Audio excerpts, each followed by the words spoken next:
हमें सबको आपके दौरे से एक चीज वाज़ेह हो गई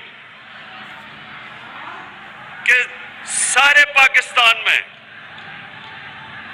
जो खित्ता सबसे ज्यादा तब्दीली चाहता है वो सिंध है।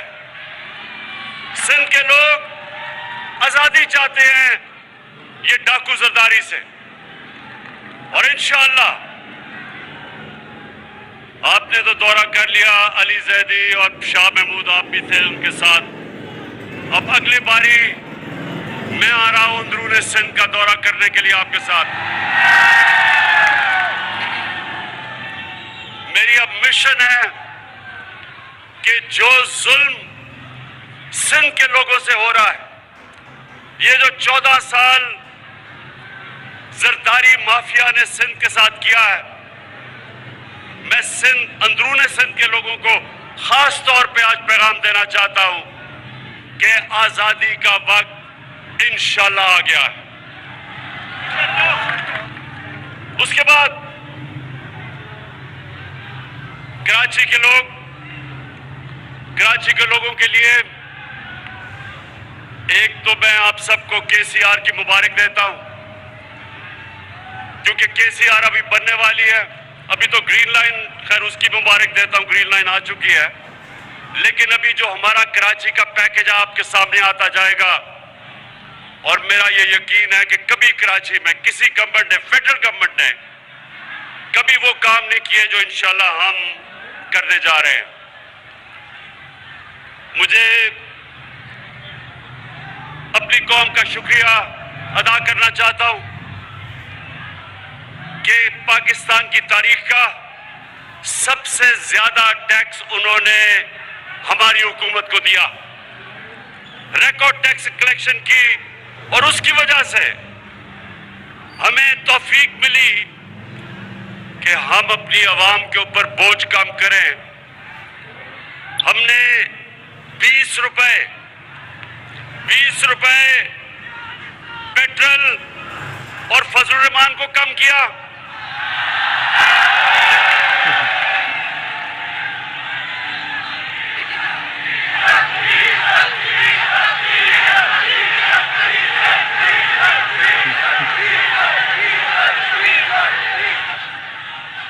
डीजल सस्ता किया,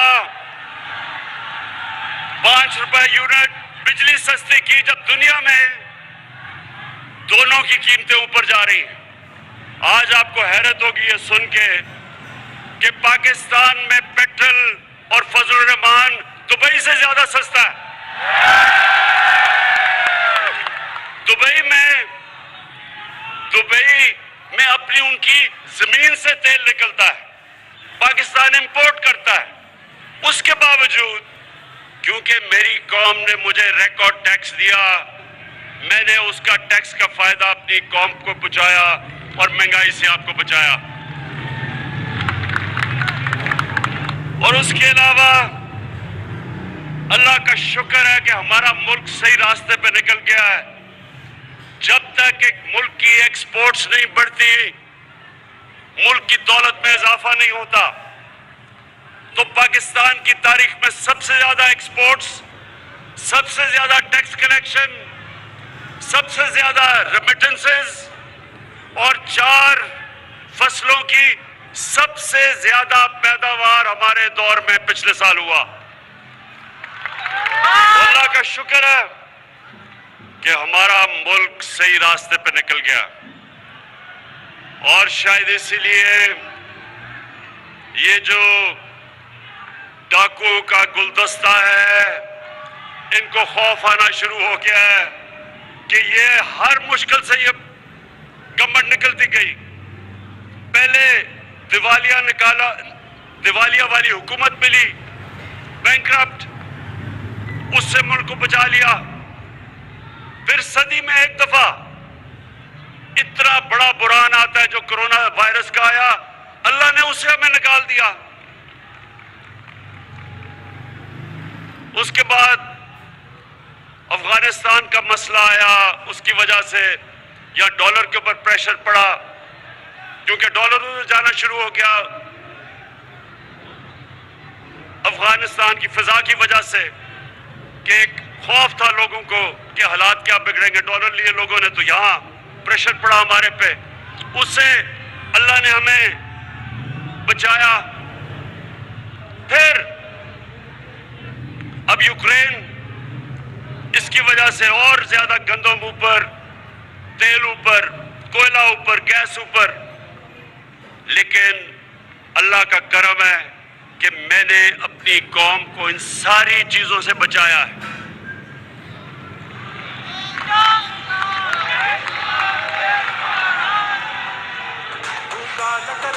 तो अब आज जो मैं आपके सामने बात करना चाहता हूं, मेरे बाशऊर कारकुनों, अब जरा आराम से सुने। इन्होंने अदम एतमाद की तहरीक चलाई, अदम एतमाद का इन्होंने असेंबली के अंदर हमारे खिलाफ दर्ज कर दिया। मैं आज अपनी टीम को बता रहा था कि इन्होंने वो काम किया है जो मैं अल्लाह से दुआ मांग रहा था कि ये करें। असल में सुने देखिए, एक कहावत है कि जब गीदड़ की मौत आती है तो वो शहर की तरफ भागता है। तो ये चोरों के टोले की जो इंशाअल्लाह, मैं ऊपर वाले के ऊपर एतमाद है, इनकी जो सियासी मौत आई है, इन्होंने अदम एतमाद कर दिया है।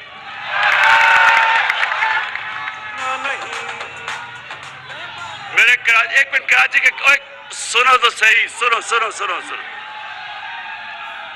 कराची के कारकुनों, देखो, आपका जो चेयरमैन है पार्टी का, उसको दुनिया की क्रिकेट की तारीख में 5 या 6 टॉप कप्तानों में माना जाता है। सुने अभी। और क्यों माना जाता है? क्योंकि क्रिकेट में कप्तान की कामयाबी का राज क्या होता है कि वो पहला दिन जब टेस्ट का शुरू होता है तो तब से वो प्लानिंग करता है कि दूसरे दिन क्या होगा, तीसरे दिन क्या होगा, चौथे दिन और 5वें दिन मैच उसने कैसे जीता है। अगर उसमें ये सलाहियत ना हो, वो कामयाब कप्तान नहीं बन सकता। तो मैं बड़ी देर से इंतजार कर रहा था ये चोरों के टोले की, ये डाकुओं की। 25 साल से जद्दोजहद कर रहा हूं, 25 साल से इन चोरों के खिलाफ मैं जहाद कर रहा हूं। ये पॉलिटिक्स नहीं कर रहा, जहाद कर रहा हूं, क्योंकि मैं अपने मुल्क के लिए इन चोरों के खिलाफ लड़ रहा हूं। तो मैं, अब जरा सुने, अब मैं इंतजार कर रहा था कि ये हर 2 महीने के बाद चोर इकट्ठे होते हैं। जी आज गवर्नमेंट गई, कल गई, धरना हुआ, धरना उठा, लॉन्ग मार्च हुई। तो मैं ये 3.5 साल से मुल्क को संभाल रहा था, जो चोरी और दिवालिया निकाल के अरबों डॉलर चोरी करके ये मुल्क का बाहर लेके गए, तो हम उस मुल्क को संभाल रहे थे। लेकिन हर 2 महीने के बाद जी अब गवर्नमेंट गई, कल गई। तो मैं सोच रहा था कि अल्लाह ये किसी तरह ना इनकी गर्दन मेरे हाथ में किसी तरह आ जाए।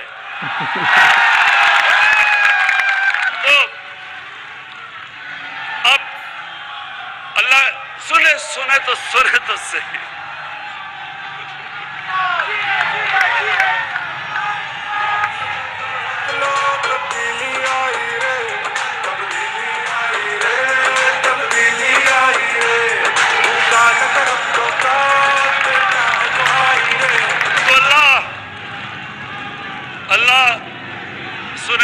सुने, अल्लाह मेहरबान है, रहमान और रहीम है। एक इंसान जो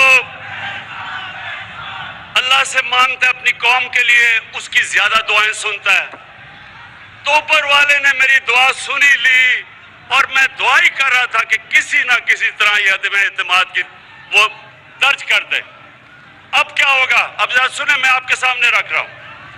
ये उधर आ गए हैं, ये उधर फंस गए हैं, जिधर ये सिर्फ उधर फंसे नहीं है ट्रैप में, ये उधर नहीं फंसे कि सिर्फ ये इनकी आदम एतमाद की तहरीक फेल होगी, ये इधर नहीं फंसे।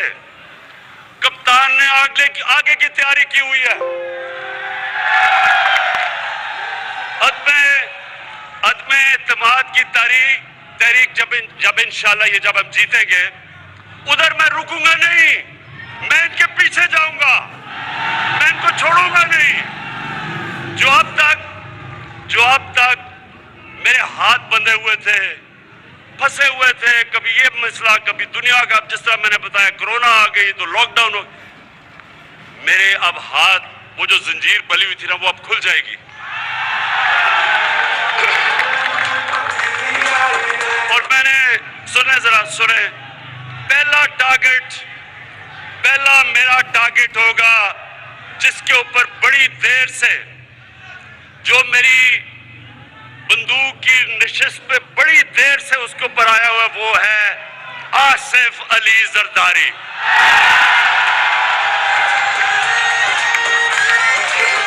ये आदमी, ये जालिम आदमी जो पुलिस को इस्तेमाल करता है, लोगों को मरवाता है, गुंडों को इस्तेमाल करता है, जुल्म करता है, चोरी करता है। जरदारी सिस्टम में ये हर चीज के ऊपर कमीशन खाता है, सारी दुनिया में बाहर पैसा भेजता है। आसिफ जरदारी, तुम्हारा वक्त आ गया।